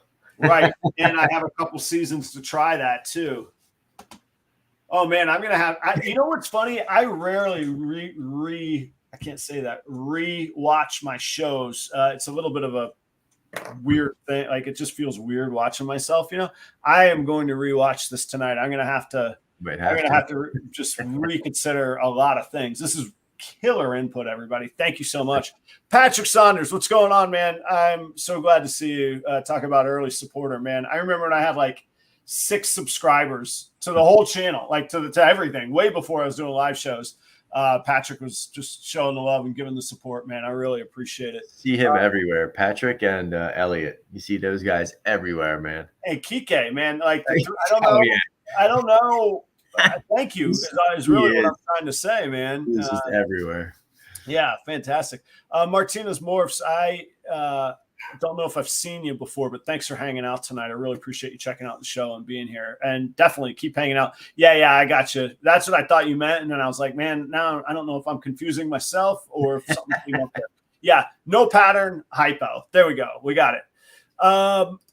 All right, now that I've got more to think about than I really kind of knew what to do with, we got some easy ones here really quick, and actually we're going to triple them up. So I have 3 normal het pieds. I would have sold these just because I could move on, and I've got a pretty good pied stuff going on. These 3 girls were in a big collection that I bought, and I didn't feel comfortable selling them, calling them het pied, because I hadn't created them myself. I do know the breeder. I'm very comfortable with that breeder. He got a promotion, time to move, had to go fast, had to make a decision, and we worked out a deal. So I'm confident I'm going to get, prove them all and get pieds from them. However, I'm not confident enough that I would stake my brand name on selling them as het pied to not have them prove out. Like, that's just not worth the couple $100 to risk my name on. So that is good breeder ethics. Yeah, well, yeah, exactly. And like, this is long term, man. There's only so many people you could screw over, and the competition is way too heavy. I mean, look at you guys for what you guys are firing off out there. Like, I mean that in all seriousness and respect. Like, you can't mess around with that. So I was having that discussion with Brandon, and he said, well, what are you going to put to them? And I said, well, I got this really cool yellow belly enchi het pied. And I said, I'll make some cool holdbacks, and I want to get enchis and yellow bellies. And to Brandon's credit, he says, Adam, you're going head to head. You're starting with 25% to begin with. 50% of those will have enchi. So now you're down to 1 in 8 enchi pied, and only half of those will have yellow belly. So now you're down to 1 in 16 of your breeding plan across 3 females that you're hoping to hit this one holdback on. I was like, I had this moment where I was like, thanks, Brandon. That's encouraging. And then to his great credit, because of course I would never end a story that way about anybody that's good to me. He said, Adam, let's make a deal. I got a banana pied if you're interested, male breeder, ready to go. And I'm not doing anything with them. And I said, all right, let's deal. And we worked out a deal. And I mean, I think it was 3 days later that banana pied was in my rack. So my plan is to put the banana pied to those 3 het pied females, A, because I like banana, and then B, banana pieds are really cool. Like you say, banana sell and visually banana pieds are just killer, especially as babies. They're great. Yeah. And then odds wise, it doubles my odds from everything that I just outlined on the het to het. So now it's visual to het. And everything will be 100% het pied versus the 66% stuff that I want to avoid anyhow. So my real plan and only real plan for that banana pied is to run him through the females. Now, Brandon says I'd run both visual pieds to them to see what hits. I love the philosophy of it. I am not as, and when I say I'm not as confident in myself and my own skill of timing of breeding because the other visual pied is the pied hypo. And I have a lot of plans for him. Those 3, I wouldn't say I don't care. It's not going to bother me there's other things I would like to ensure that go. And if those don't, okay, fine. Now, if I get an ultrasound and I get some people like yourself that are awesome with coaching me and giving me input, then I may just very well do that. Just rotate them, pairing for pairing and see what comes out. And hell, maybe get some dual sires, who knows?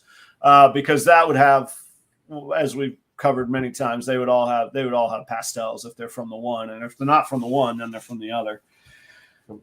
I like that idea. You don't want to work that male too hard, but if he's a stud muffin, he can handle it, and opportunities there, you could always run both males. The beauty with the banana boy is that everything that's not banana pie, just pieds, you could build yourself up a good out of 3 females. If having pieds in your collection is what you want, you can build up your pied inventory quite quick right there. Yeah. Visual bananas are going to be females, technically. So no, the visual bananas will be no non-visual bananas. Non-visual bananas will be they'll be female pieds. Yeah. But you could hit banana pieds. You never know. Just because it's a male maker doesn't mean you can't hit females. Like everybody gets it twisted thinking that you can't hit females. What do they say? There's the kind of the 10% crossover or 10, 12%, something like that. I don't even know if it's that much, but it's a slim percentage. Yeah. They are out there. Yeah, I see what the workload is for your double visual boy, and if it's too much, keep him on the things that you're more focused with, and use that banana boy. I like that. Yeah. So, and that was a long-winded shout out to Brandon. You know what? And I didn't mention next week's. God, I'm slacking tonight. I'm all screwed up with the hurricane.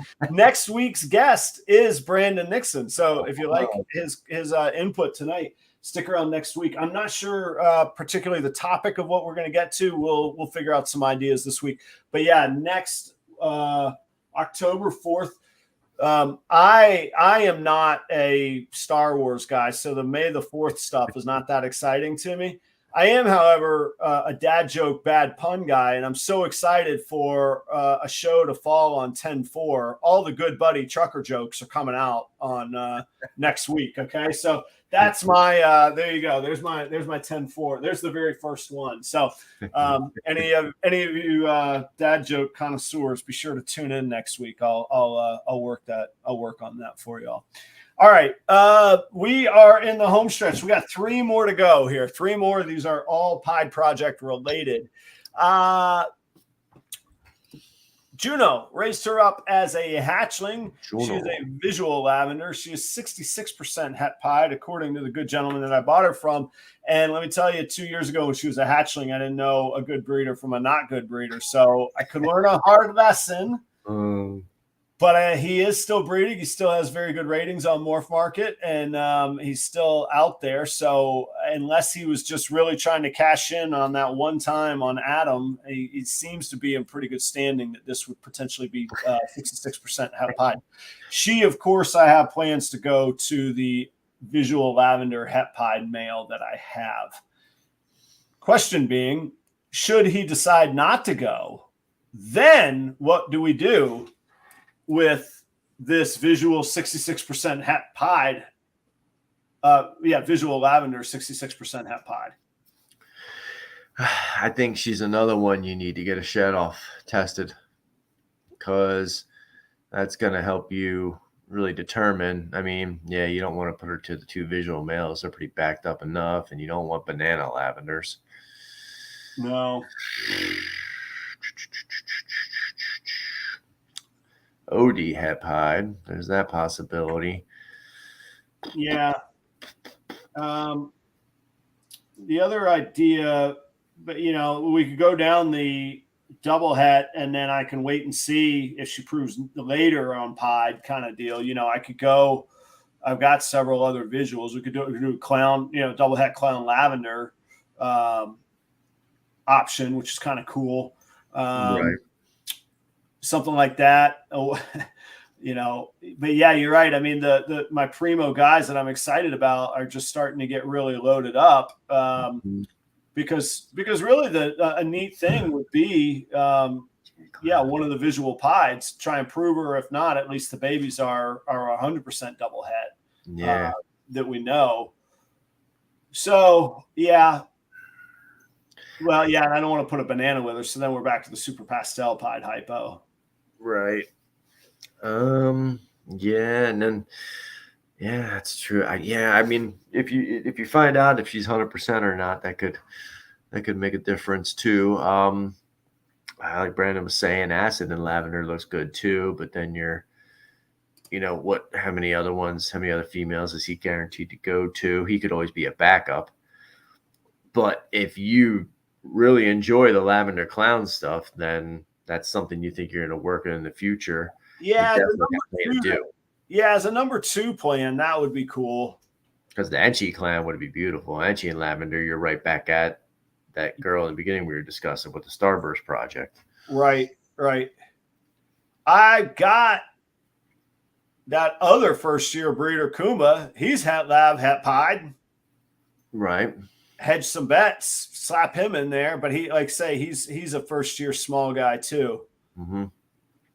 I wonder what the old ultrasound is going to say about her. Maybe I got to, again, if it's February or March before I need to worry about it, I'm all set. I wouldn't say all set. I'm way more comfortable with those. I'll try out those young bucks to go after I'll take Phil's advice to live a little and, just go for it. At least for one clutch. Yeah, I was going to say, we've overanalyzed 19 other clutches. Why not roll it on one, because that's a really great one to roll it on anyway. That would be wild. Yeah, that would be wild. So, yeah, let's see what the old ultrasound says here shortly, and then if I got time. Once again, if you ran the double het, you would always have that option of testing the babies, because I believe lavender and pied are 2 options to test. Oh, right. Yeah, all the babies would be. Oh shoot, yeah, they'd be 100% het lav and then possible het pieds. Whether she was het pied or not, yeah, they would have to get tested. But so then I would want a codon though, right? I mean, am I going to go testing just double het pied lavenders, or you could buy them for? Yeah, they are pretty reasonable. Yeah. Yeah, Brandon's right. A pied het lav male can be had for less than $1,000. Depending on the timing, maybe I just go buy one. Let's see what the little guy does. I mean, he should be ready. I just don't know if he knows what he's doing, you know? Yeah, and I'd like to get up above, you know, I think my best percentage pairings wise has been 50% 2 years running. I'd like to get above 50% success rate on pairings. Yeah, I got to think about that. Where's Shannon? Shannon, you got a visual pied Het Lab? Yeah, right. Jotunheim with that Krypton boy. Yeah, exactly. How about that Krypton there? Okay. All right, so there's something to think about. Now my pied female. Pied female. No other codoms. She is she's vivid. She's a great example. Really thick black outlines on her saddles. I really want to work with Orange Dreams in my pieds, and I think it's time to go ahead to a visual on this one. And 50% of the babies will be pied, half of those OD. So if we could get 8 eggs from her, I should get 2 OD pieds and maybe roll the dice and do a little better. Who knows? Yeah. That's kind of my thought. I know I'm what do they call it? Poisoning the well of unbiasedness by throwing that out. But that's kind of where I'm at right now. I guess if the Enchi Yellow Belly doesn't sell, I could alternate them, run them both. But that OD pied, he's proven, and he's a beast. He's good, man. Yeah, you gotta if OD is what you want to work into your pie projects over the Yellow Belly and Enchi, then stick with the OD pie. It's fireworks aren't going off, but to get OD pies, that's a great base. Yeah, to build up off of for future projects if OD is something you want in your pies. Yeah, it is, and I've got one this year. I'm tentatively planning on holding them back, but then you start asking hold back or ultrasound. Maybe, I don't know. So anyway, we'll see. But I don't think I could have too many, put it that way. I would be excited with more, and I would hold back a male or a female. I'd be happy, visual for sure.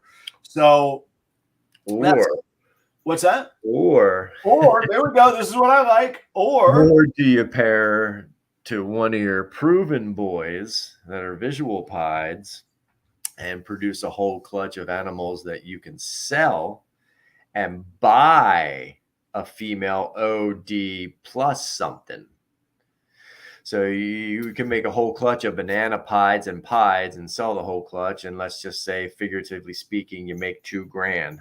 Yeah. And you take 1,500 and buy an ODYB yellow belly pied female or whatever. Yeah. Just cut the corner. Yeah.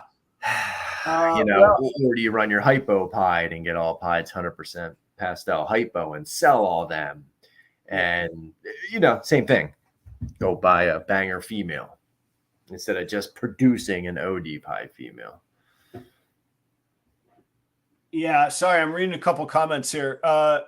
Charlie, you don't have to start any comment with no offense. I generally you don't have to, but I know you. So you specifically really don't have to. Let me see. That's Charlie, kind of what we're talking about. He says, have you considered some of the girls you aren't sure on pairing and don't need for a project, moving them out and slim down for a banger female project? Yes. Yeah. Yes, I have. And I don't know if you were watching from the start. I have a few for sale. And a few of these that I'm uncertain on. Yeah, I have considered. I like this pack of girls that I got. I like the female recessives that I have. I have. To that point, and to Chris and Brandon's point, if I can make 100% pieds versus a couple ODs that I hope to hold back, and then a couple a couple het, visual OD het pieds. I think my het boy might be on the sideline back to pet duty. He's my pet boy, like that. I'll have him forever kind of thing. It's always good to have backup males, man. Always good to have backup males. Well, and he's a stellar orange dream. I mean, he is a killer orange dream. So I mean, I'll always have a place for him. There's Johnny. Yeah, that's Johnny, man. He is outstanding. So, but yeah, you're right. Again, let's just produce 8, 6, 8. She's big too, man. She's a good girl. I bred her this year. She did not go. This is one that you know that should be ready and kind of full. So, you know, yeah, 6 or 7 visual pieds with either banana sprinkled on top or you know pastel 100%. head hypo. Yep. Yeah, you're right. Just make the money and just buy it. Yeah, get your ultrasound on her early since she didn't go last year, and then in that case you might be able to sneak 1 or 2 locks in with them. The one of the 2 older studs proven before they even get to work on the other females. Yeah. Yeah, and there is going to be some timing stuff. Yeah, you're exactly right, because this next one coming up is a perfect example of that. She's going to be later just because I know when she laid this past year. Yeah. Yeah. Let me make a note on that. That's it. They call them overhead clutches. Right. One day I want a lot of my clutches to be overhead clutches so that I don't have to have an overhead job. That's what I would like. Yeah, I'm not too proud to admit that. This year I have 3 normal girls that are 4,000 plus grams going to a banana 5 gene male. Oh, cool. They're just to sell. Yeah, just to make it, huh? Yeah. You know, what happens. That's money. They're overhead clutches. Right. Big Tank Hank, I haven't seen you before. Thanks for joining the show tonight, man. Yeah, thank you. What's up, Hank? He's got a great channel, Big Tank Hank. He's got a great name. I definitely got to check out the channel, man. I'm gonna make a note on. I think he was in aquatics and he merged into reptiles now. I think. That would make sense, but the name, that also is my path. I started with cichlids, and man, if I'm going to work that hard, I like snakes better than cichlids. Just me. Yeah. Brandon, great. Thank you for the input. Like again, I know I've said it before. That is why I did this show tonight. This kind of input. I had Chris on, Brandon. Oh my goodness, I did not. Man, I got all my tickers in line. You see how I have everything pulling across the screen. Hang on, I got to create one more ticker. I'm sorry. I stopped. I did not. I'm not saying it. I didn't get. Yeah, I got to do that. That is a. What's up, Funny Royals? Stick with me, guys. I'm not the fastest typer, but I'm just about there.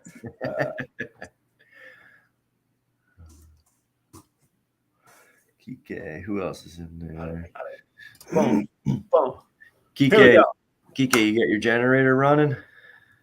Yeah. What's the story down there, Kike? I heard you. I saw earlier. You said that you said your hood was partying, man. I've been to some hurricane parties in Homestead before.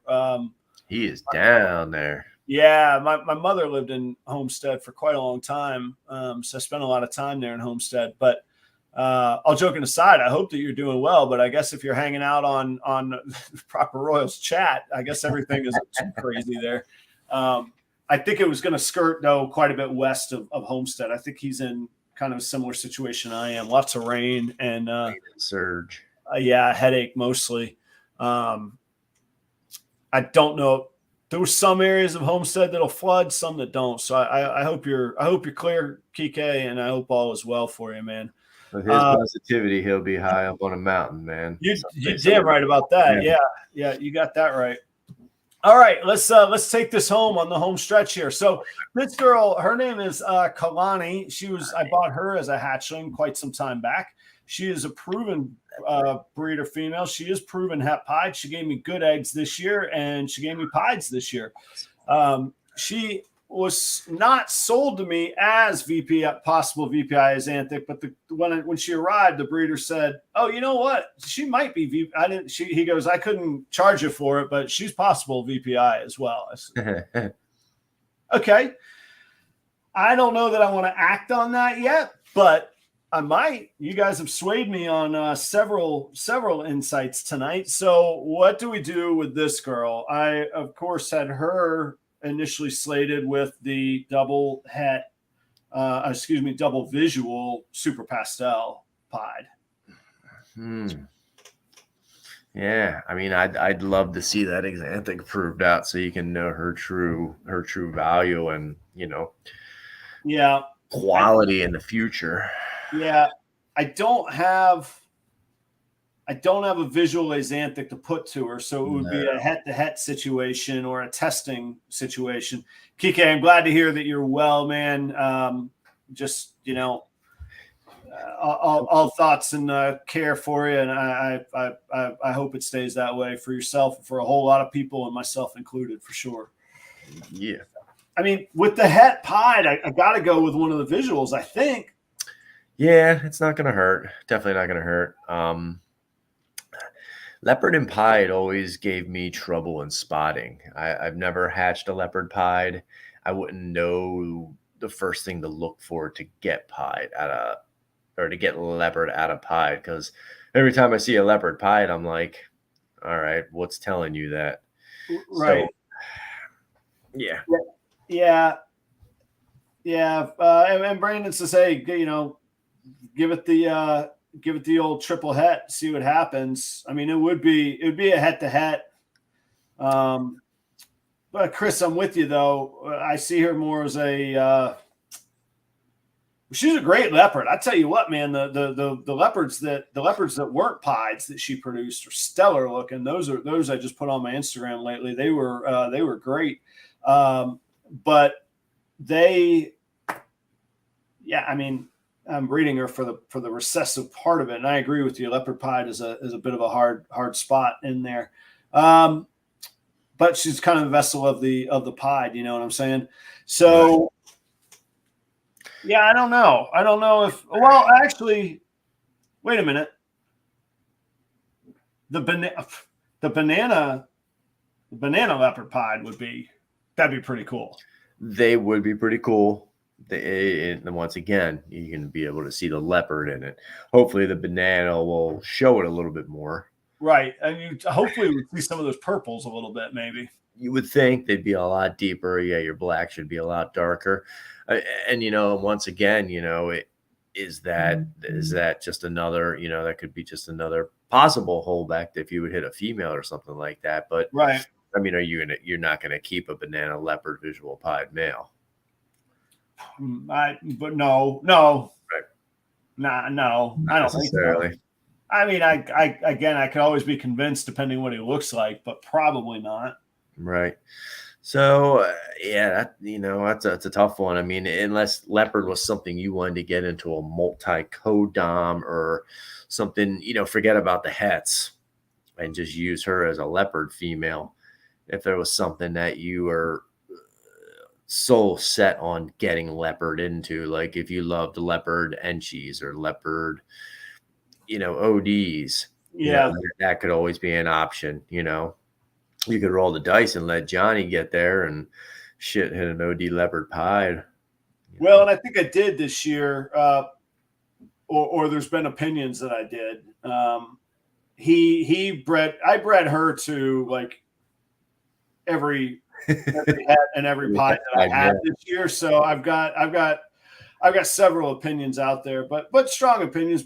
I think Brandon felt that it was Orange Dream, but not leopard. Some other people think it's leopard and Orange Dream. I think that one of them is the female. I believe is leopard and Orange Dream. But nonetheless, again, I'm with you. It's not exactly the leopard that's exciting me with her, unless there's a combo I don't know about, which is completely possible where it just sets it apart. I'd be interested to see what a leopard banana. I bet you an acid leopard would look sick. I would think it's got to, right? Yeah. I know an acid leopards do look sick. I'm thinking acid leopard pied eventually. No. Yeah. But then again, I'd only be at the 50% het pied mark rather than. Yeah. Yeah, leopard lavender or leopard dream would be interesting. I got to do some more research into both your point and Brandon's point about identifying leopards a little bit more in pied. That's going to shape which direction I go. Or even the lavender het pied male. Yeah, if he breeds, stick him in there, because then I'm getting 100%, 100% lavender, 66% het lavender, het pied. Yeah. Or yep. I mean, all right, a possibility for down the road. Yeah, and her timing is going to be late. I don't need to mess with her till the new year, till January.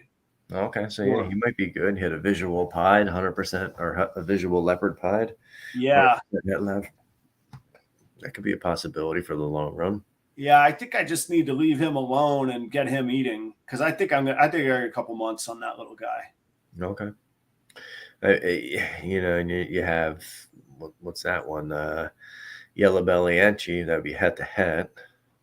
Right, and that one's for sale. If I don't want to pair it once and then it gets sold, and we go, shoot, what do I do? Right, and again, you're back to het to het.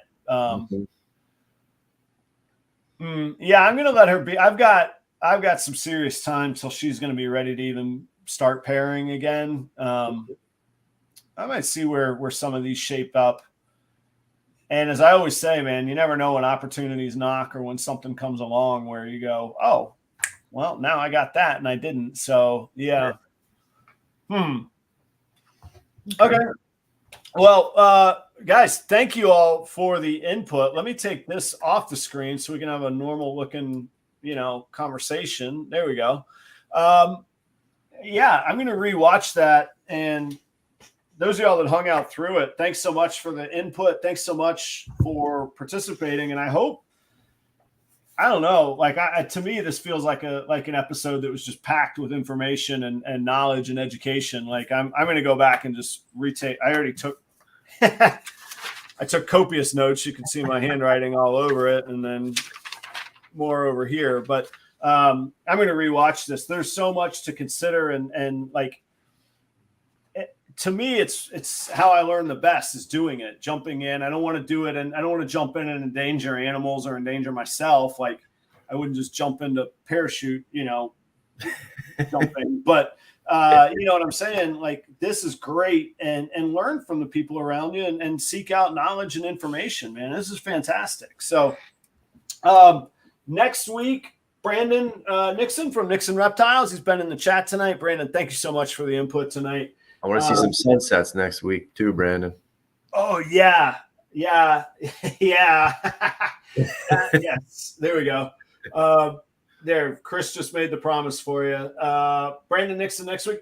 The following week, 10-11, not nearly as fun as 10-4. 10-11 is going to be Carlos from Elevated Morphs out in Denver, Colorado. And he might not be slinging sunsets, but he's got pretty good stuff too, man. I'm pretty excited. He's got a great collection. Yeah. Some of the stuff I've been seeing. So he'll definitely bring some heat. Yeah. And he's a real good dude. We did not connect when I was out there. It was close. We had plans, and then it got called to work kind of deal, or an opportunity came up or something like that. But real good dude. I was really looking forward to having a beer with him, but we'll do the show instead. I'm looking forward to meeting him. Chris, it's a pleasure. It's always a pleasure. Give us a rundown one more time in case people weren't there before. Where can people find you? How can they support you? Where can they see your animals? All that good stuff, man. The biggest thing is Instagram right now. We're posting up, stuff that becomes available. As it becomes available, it's had 5 or more meals. We're putting them on Morph Market. You could follow us on Morph Market. We have all our pairings up there in the back, so you can see what was bred, and we're updating it as the clutches come on the line and babies have enough meals. We do a little bit on Facebook, but not much. We do have a TikTok account as well, but I'd say Instagram is the biggest thing. And hopefully next year we can start shooting some videos and get some stuff on YouTube and start working that. Very cool. Very cool. I was chuckling because I say the exact, I'm like, I got TikTok if you want to check it out. That's on you though. If you do, you were warned. No, it's anyway. Yeah, that's a whole different conversation. But Chris, thank you so much. We ran a little longer than we usually do. You were a great sport, humoring me, talking about me, which is not my typical style. I appreciate it. Thank you so much, guys. We'll do this again next week. All my Florida friends, please stay safe. If you need something, don't hesitate to call. I can't promise you that I will. Not be in a jam myself, but I can promise you if I'm not in a jam myself, I will be there. I will come help. Work already knows that I plan to take care of my community first, and that's just where it's going to be. I hope that you're all well. I hope you could get some rest, some relaxation as best that you can. And if you're partying, be safe. I've done it in hurricanes. It's fantastic. However, rife with dumb decisions. So be careful. I'll remind myself of that this weekend too. Cheers, everybody. Thank you all so much. Stay safe. And I will see you all next time. And here's the music.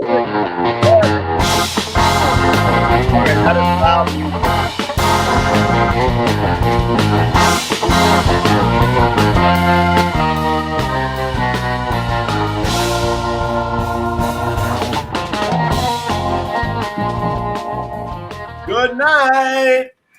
Ciao.